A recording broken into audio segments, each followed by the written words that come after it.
So this is the boat that's going to take me to Patagonia. Obviously a massive moment for me to get here, and I'm really excited. I'm going to show you around what I'm doing, talk to you about the plans, why it's a metal boat, what I'm going to do with it, and where I'm going to start. I think I'm going to go at the back, take you on a little tour right around this thing. So yeah, so basically this boat is like nothing that I've ever built before. It's like a whole new world for me, to be honest. It's quite exciting. So I made of metal, you see, and there's a reason for that, and it's well, basically because I'm a bad driver. But no, the serious reason is I want to go to Patagonia, and I also want to go to the Arctic as well. Hey, up it. Hey. Jenny with us as well. She's having a little mooch around. Would you mind? Wait, she's tripping over. So yeah, basically I want to take this boat to the Patagonia, and I want to go to the Arctic as well. I want to see icebergs, and that's the thing. So let's not go into that too much. I'll tell you about that later. But basically I'm building a full-on expedition boat to take crazy mates of mine places, basically. So where do we start? Right at the back. This is cool, right? This is like it's an arch, but you can hang some solar panels off it or something. I'll hang the dinghy off it, and there's a place here at the back where I can actually rest the dinghy in. So just literally, if I move this, you'd be able to see. So basically the dinghy rests here sideways. I'll be strapped up to this, which means that we can have it there all the time, inflated and ready to go. Because the thing is, right, like I say, I want to take people to do adventures, and I don't just mean sailing adventures, I mean like mountain biking and climbing and stuff like that. So I want to be able to get the boat off and get the boats, like the bikes and stuff like that, onto the land so people can go off. And my plan is to basically document adventures. That's what I want to do. So that's my plan on this boat. So we've got that. I've got a couple of lockers in here. Sometimes these have got bees and hornets' nests in them. We're okay. There's a remnants of one there. This is cool. This is basically where we put all the ropes and the fenders and bouncy bits and things like that on each side. Well, yeah, you don't want to hit the... You know what it is. And we've got some more of these in here. And these for the gas bottles normally, but I don't think I'm going to do gas. I don't like gas on boats because the gas is heavy. It sinks and blows up. Well, gas is... But that's not true, right? Gas is heavier than air, so it sinks. And it's not like it blows away in the wind. So if there's a leak in a boat, it goes to the bottom of the boat and there's nowhere for it to go. And it can be very dangerous if you have a spark. So I don't like it. A lot of people don't. So this is what's going on here. Obviously we've got a mast to go on. That's going to go in the top. Now I'm going to try and build this to be like... It's not like me to build anything normal, is it? So I'm going to like go wild. I'm going to try and get a carbon fibre mast on this. And we've actually just been out to Hungary. There'll be a video coming up about that, where we went to learn about carbon mast and just make sure it's exactly how I'm going to do this. And I might like do the rigging and everything, so that's the bits that hold the mast up, out of carbon fibre. Why? It's faster, it's stronger, and it's going to allow me to go faster in light wind. And that's the problem with sailing boats. They don't like to sail in light wind. Yeah, so that's what's going on there. You've got a cool little hatch here. You don't get this on many boats. So this is where the mast goes here. It's called the step. But that's where we're going to step it. So the mast shoe will go on this step and the mast goes up there. This hole though, you don't get stuff like this on many boats. And every boat's got a, well not every boat, but most boats got a keel on it, right? That's the bit that hangs down below. It serves two purposes. One is to stop it getting blown sideways in the wind, basically. And the other one is to put weight on the bottom of it. And that stops the boat from tipping over. It means it always pops back up the right way. This one is special because the keel lifts up and down. I have to make that. I'll be doing that back in the UK. And this is the slot that it lifts up and down with. It will be on hydraulic rams and stuff like that. There's another old hornet's nest. It's flipping scary coming back here every time, isn't it? Pretty cool. So that's going to be in there. Obviously, what I'm stoked about is it's metal. I can go and hit things. She's quite a light boat for being a metal boat, which means that we can still move in light wind. And basically, she's going to be really good in heavy weather as well because of the shape of her. Not as good as some, though. Now, back here, we've got what's called the cockpit. and I like it because it's actually got quite a lot of space in it. Come and have a look at this. So like if I sit down in this cockpit, a lot of sailing boats, there's not very much room in them. And that's because people want to wedge themselves off areas and things, and it makes sense. But I like this because there's loads of room for my crew. So when I go places, I want like 4, 5, 6 people to be able to get on here, 3 or 4 bikes in there, and my climbing gear or whatever, and have the people out here sailing with us. So I wanted space, and I'm stoked about this. Down below is going to be tight. I mean, if I take a little look in here, we'll do a proper tour down below here soon. But you basically,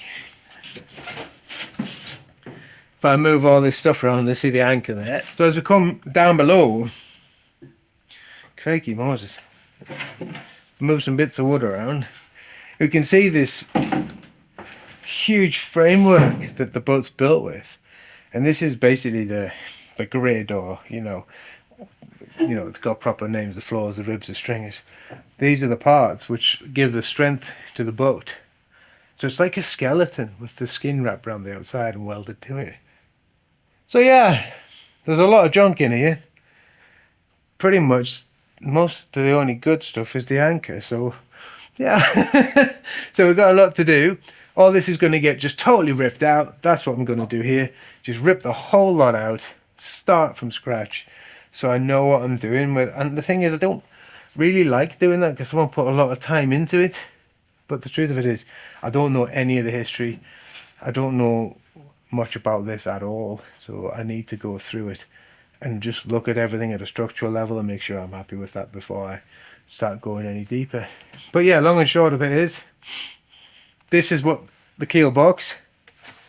The keel lifts up and down. This thing under here, whoops, move these bits of things out of the way. This big thing here, this is the fuel tank. So this carries a diesel and it goes to the front. I think it carries like nearly 400 litres of diesel. And we have these 2 massive water tanks. We've got one on each side. Each water tank holds 900 litres. So putting that into context, the average camper van might carry like 150 to 250 litres of water. Some carry 300. So yeah, that's those ones. And we'll have another tank somewhere to carry another 1,000 litres or something like that. What's that for all the showering you're going to do, like? Adventurous people don't shower. They don't need to.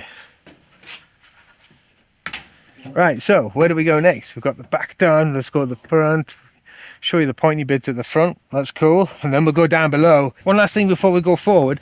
This is where the winches go. So that these great big winches go in here. And that's for me to pull the ropes, so the ropes come through these holes. And we'll pull these and that controls the sails. So there'll be a winch here, probably another one here, maybe even another one over there. We'll see. That's pretty cool. And then this piece here, the decks are cool. So the decks are like, we've got this bit here. So as we sail, the boat heels right over and we can literally walk on these edges like this, which is quite cool. And then we've got something to hold on to. That's the thing, like with sailing boats, you need something to hold on to because you get thrown all over like a rag doll. This is for like a tent to stop the bad weather and the waves hitting you. I think I might cut that off. Of course. Don't like it. I might make a big hard one instead of a tent, like something rigid, you know, like a lifeboat. Because I don't like tents. They're alright, but you always have to replace them. Cool this. So decks here. Probably get some solar panels on here, or maybe even just a place to lounge. That would be good. We've got an addition here. Previous owner's addition is this hatch, which I like because it's huge. But I'm just not that convinced enough that I want to keep it.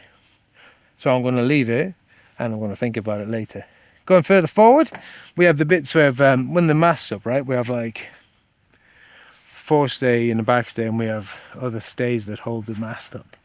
At the front we have 2. We have one here, look. and we have another one here. So we have 2 stays, which means that the mast is a bit more rigid, which is good, especially in bad weather. But it also means that when the weather gets really, really bad, we can use a smaller sail closer to the middle of the boat. So it stops it trying to spin around. So sails basically, they go up on the front and they pull the boat, if you like. And because the boat wants to pivot around the keel in the middle, it tends to want to spin it. So if we bring the sail further back, it reduces that a little bit, which is cool. Got electric motor, there's a hole there. Electric motor goes in there. Basically, it's called a windlass. That is for the chain. That's going to be pretty cool. So we can have the anchor chain going down into the front there. So the anchor chain goes in there. It's going to be pretty cool. I'm not going to put too much chain in because I want to keep it quite light. It'll be a lot of rope. Then we'll have a roller on the end which I need to turn up this winter.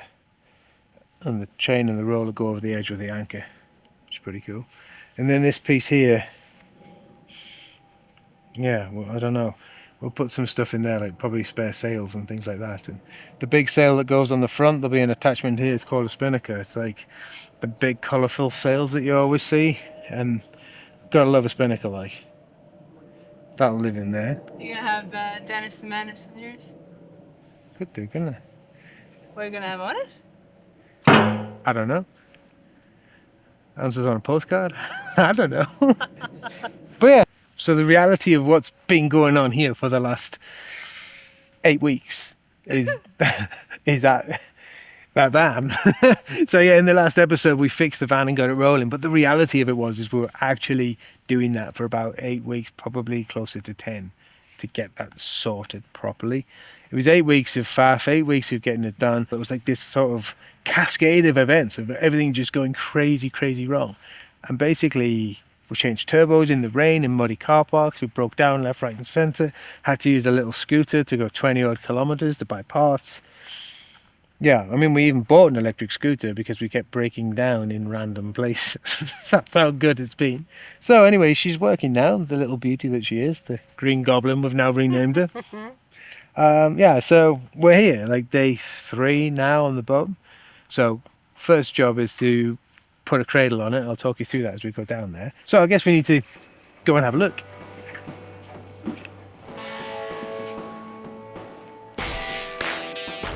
So the boat, right, it's propped up on these bits of wood. They're a bit shady, to say the least. So I've got like this plywood piece in here. And if you see it from this side, it's like just 18mm plywood, which is okay, it's strong enough, but it's not going to last forever, is it? Plywood does not last forever outside. So that's one prop. And then behind me, we've got some softwood props here. Now, to be fair, these are pretty good because they're straight up. But the concern I've got is that we're on a hill and the boat is actually leaning backwards, maybe 5 degrees. So every time we walk and move on the boat, they're doing this. And it's only a matter of time until they do that. So I'm not feeling too confident about it. And the basics of that are these steps here started crumbling apart on us. You know, just... You can see it's not particularly great. Parts of it are alright, but I reckon you could just... Actually, it's stronger than I thought. But I reckon I know up here we can, because every time we walk on them, they bend and nearly crack. So, first job's get a cradle on it. So yeah, anyway, looking at the boat, right? It's metal, there's no keel. We've got to put the keel in there. And there's a hole in the bottom here, look. And where this hole is where the keel will come down, and it will have a great big lead ballast on the bottom of it, like a big heavy weight. And that will move up and down. So when it's all the way up, it's about 1 metre deep, the boat, and when it's all the way down, about 2.5 metres deep. So that's adjustable, which is super cool for going on adventures, because what it means is you can like go in to the sand where the tide goes out. The boat can just sit like a tripod because it's got the rudders at the back. It has 2, so it sits like a tripod, and that basically means we can get out and go for a mission, get all the bikes and all that stuff off, and get all the gear on and off as we need to to get into the mountains, I guess. So that can be easier than doing multiple dinghy trips, which is going to be pretty cool. And it also means we can clean it when it's out of the water, which doesn't sound very exciting, but it's actually really important, because as boats get dirty, they get much, much slower, like much slower. So yeah, that's that. Got more bits of metal here. The hole there that this prop shaft needs to go into. And then these are the rudders. Like I say, we've got two. They go up into these great big holes at the back. These are nicely welded in. So I'll be testing these to make sure they fit, hopefully before we have to leave in the next few days. So yeah, so that's going to go up there and one over there. And above my head here we have these massive holes.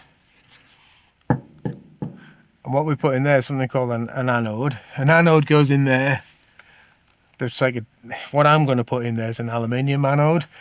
And what it does is it's a special kind of aluminium that corrodes before this aluminium. Because the thing with putting metal into the sea, you might think, what about corrosion? Well, it doesn't rust like steel, but we do need to be aware of corrosion. And we put these in so these corrode before the metal. Keep it simple. So yeah, I'm honestly like super excited. Come see this as well.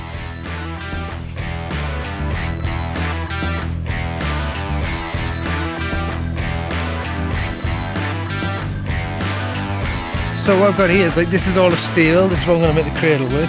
So I'm probably, well, I'm looking forward to it. I'm a little nervous as well because I haven't got that much time. And that's the whole Brexit issue, isn't it? So I just want to make sure she's going to get super stable before we leave, because she'll end up with like 1 to 2 meters of snow on her maybe here. That's what I'm told. So we'll see. I haven't seen it like that, but it can happen.